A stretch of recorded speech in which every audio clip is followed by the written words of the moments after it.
नाज़रीन मोहतरम आदाब, आप JKL विजन देख रहे हैं। मैं हूं सैयद नियाज़ शाह। आप जानते हैं कि सरकार की जानिब से 9वीं जमात से ऊपर तक के तमाम तालीमी इदारों को खोलने के अहकाम सादर किए गए हैं। सरकारी हुक्मनामे पर अमल करते हुए जम्मू कश्मीर यूनियन टेरिटरी के तमाम तालीमी इदारे खोल दिए गए हैं।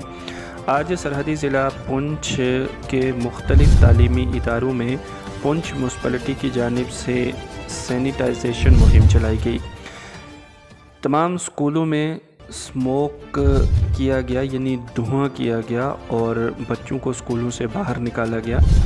बेशक स्मोक से भी जरासीम मर सकते हैं, लेकिन स्कूल टाइम में जब बच्चे अपने क्लासरूम में तालीम हासिल कर रहे हैं तो ऐसे वक्त में ये स्मोक मुख्तलिफ़ स्कूलों में डाला गया, जिसकी वजह से बच्चों को और स्कूल अमला को काफ़ी परेशानियों का सामना करना पड़ा। देखिए कि किस तरह से पुंछ म्यूनसिपलिटी के अहलकारान की जानिब से स्कूलों के बच्चों की पढ़ाई को ज़ाया करके और स्कूल्स में ये स्मोक किया गया, जिसके बाद तकरीबन आधे घंटे तक से ज़्यादा अरसा के दौरान स्कूल्स में स्मेल रही और बच्चे अपनी तालीम हासिल नहीं कर सके। कई बच्चों और स्टाफ मेंबरान का इससे दिल भी ख़राब होने की शिकायत मौसूल हुई हैं। देखिए JKL विजन की ये report.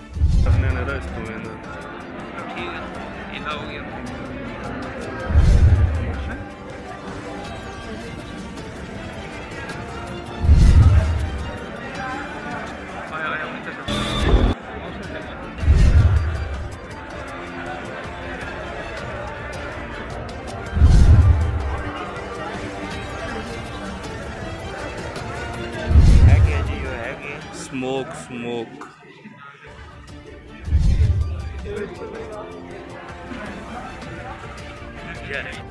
रज़ाउल Uloom Islamia higher secondary school Poonch के आला पीर कैंपस में जब ये टीम पहुंची तो वहां पर इन्होंने चंद ही रूम्स में ये स्मोक किया। उसके बाद ये मशीन ख़राब हो गई और ये लोग वापस लौट गए।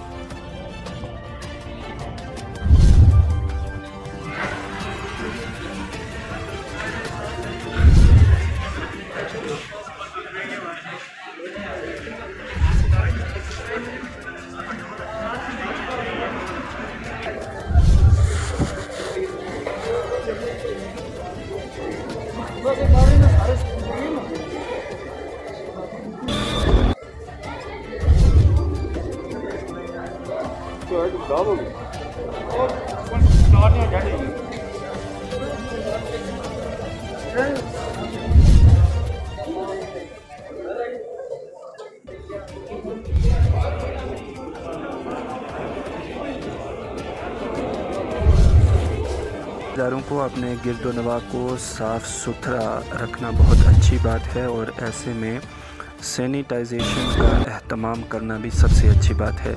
लेकिन तालीमी इदारों को क्या इसी तरह से सैनिटाइज़ करना चाहिए? क्या यही तरीका है कोरोना को भगाने का? इस पर आपके कमेंट्स का हमें इंतज़ार रहेगा।